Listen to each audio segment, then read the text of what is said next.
not implying anything. I'm not saying y'all look funny or you pulled a fart face if I asked if you like the food. I'm just seeing how it is. I'm always down to know what's up. Sometimes you gotta ask because you're curious. I'm curious, I'm tiny, so it comes naturally. Forgive me if I stick my beak in here, with caution, of course. You gotta be responsible when you're walking around with a fishing spear for a face. But I've been around, I got it. No need to scoot over on the couch or anything, make it weird. I'm just checking in. Because often we just investigate the exterior, check the perimeter, peep the surface. And I'm all about the details. Details, humans! Details. Get your details here, there, and everywhere. Because they are in stock, surplus, and on the shelves, and those shelves are thick with 2 C's of them. You want to know what a thing is? Don't you worry, your pretty little caffeinated type A spreadsheet making, proofreading, fact checking, salt measuring, calorie counting, well actually about it. Just check the details. I hear you, it's hard, that's math. And we said, no math. But like, hear me out. What if we did a little math? Like, guys, what do you think could happen? But I hear you. You're out there living in the moment, eating, praying, and loving the fucking world like you're skimming the shelves of a craft store, remarking on the cuteness of things with no intention of buying. But like, come on, you kind of want to know what's happening, right? I know you want to know where it is, in fact, at. And I've seen you get hangry when no one responds to the chat, so let's get serious. You kind of dig the particulars. Don't hide it behind Instagrams of you twirling in a sundress in a meadow, blowing bubbles in the sky like you're a divorced mom in a 90s rom-com. I mean, yeah, rotating in the grass in the sun is a delight. I'm always down for a fucking frolic, but I gotta bring my Zyrtec first because there's usually enough pollen to choke out a fan belt. And I wouldn't have to remember to bring my allergy suppressants were it not for a little scrutiny, you feel me? We should all dig a little dip in the deets, you know? Some of you humans are jonesing for it. I see you out there, reading the labels, staying after the credits, reading all the plaques because you're a museum completionist. Don't let anybody tell you how to get off, man. You do you, and then help the rest of your study buddies in the group test. Anybody who gives you shit for analysis is no friend of yours. Because you know you gotta study up. That's one of the basic laws of existence. Round things roll, glass breaks. When you heat something, it gets hot, and always do the reading. It's in the Bible, you guys. And the details are dope. They're fun. And like all fun and dope things, they're kind of wicked sometimes. The devil's in the details, as they say. And by they, I mean you, humans. At least nowadays. Used to be you said God is in the details. And by you, I mean Chicago's own Ludwig Mies van der Rohe, who designed the Crown Hall at the Illinois Institute of Technology, 330 North Wabash, and a bunch of buildings down Lakeshore Drive, for the idiom is widely attributed to him. And if it is widely attributed, chances are that means you say it a fuck ton. He didn't coin it, no. Who's got that kind of money? It's been around a bit. In German, it's der Liebe Gott steckt im Detail. And in French, it's le bon Dieu est dans le detail, which literally means the good God is in the details. See, I told you this would be fun. Little literary kink in your day keeps the autocorrect away, right? The expression the devil's in the details wasn't recognized as an existing proverb until 1969, and nowadays it kind of makes sense, because devils are more fun. And we, all of us, every nation in nature, could use a good time these days. Case in point, Poland. Just like in general. Turns out, you can indeed take the highway to hell, as AC/DC prophesied. Rock and roll will save your soul, in Lemmy's name we pray, hey, hey, my, and also with you. Or more specifically, because we're all about the details tonight, you can take a bus.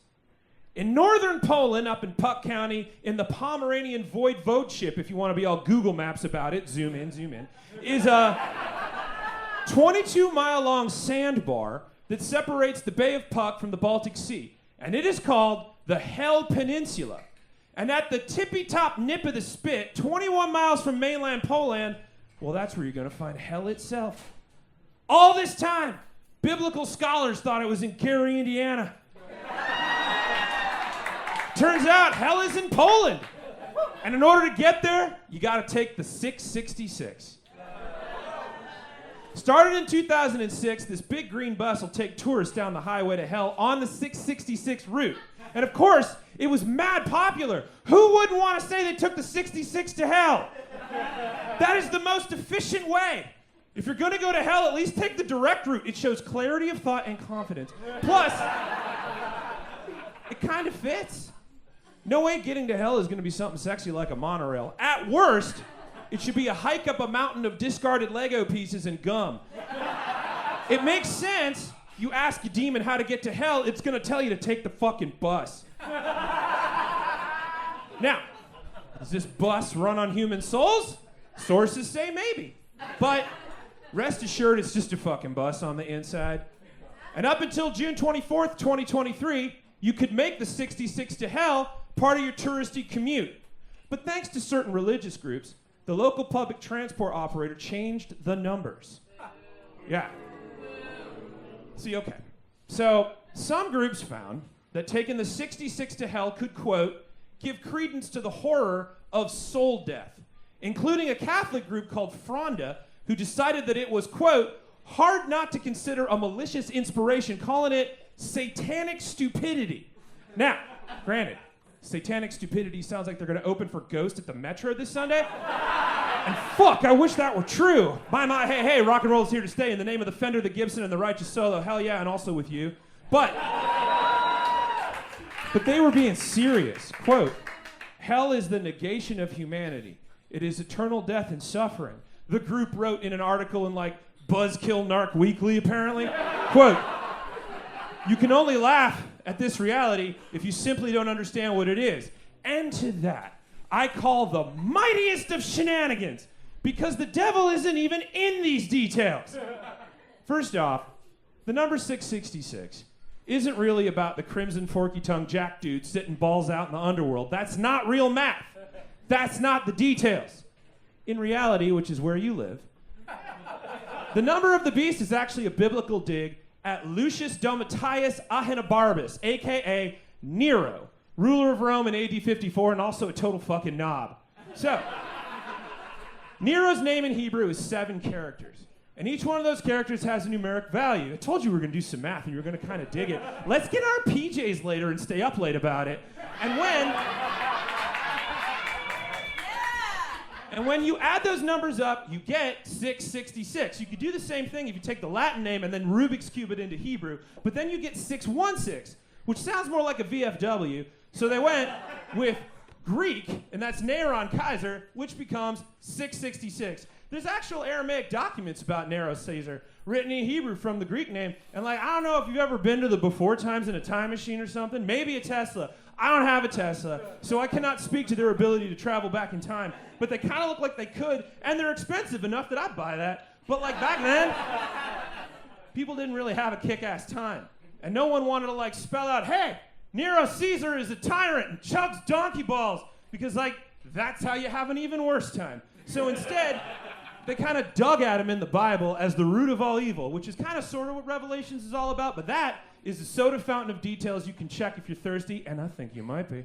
Next, of course, is hell itself. The name of hell actually comes from a word that means expanse or small area, and it's actually part of a kick-ass military outpost in Poland that was one of the longest defended pockets of the Polish resistance during the Nazi occupation of World War II. 3,000 soldiers of the Coastal Defense Group held that post until October 1939, when they blew up some fucking torpedo warheads and cracked Hell's Peninsula into an island, which is the most rock and roll sentence I believe that has ever been spoken. So basically, taking the 666 to hell is like riding a bus to a rebel outpost with a big "fuck the emperor" written on the front, which is a Star Wars level of badass that very few vehicles of mass transit have achieved. Quote, the management board buckled under the weight of letters and requests that were sent to us, maybe not in large numbers, but cyclically for many years, with a request to change the line number. A rep from the local bus company said, and so they flipped the last 6 upside down.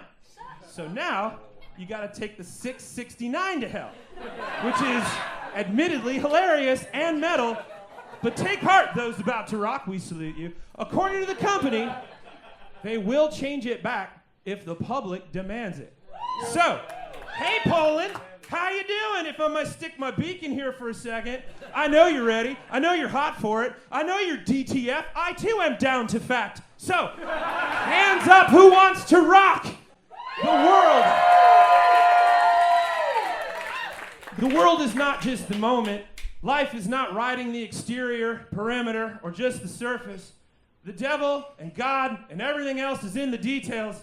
And so, may we all be blessed with the knowledge to know what a thing is before we get mad at it. And we'll take the highway to hell on the 666 together. Go with rock.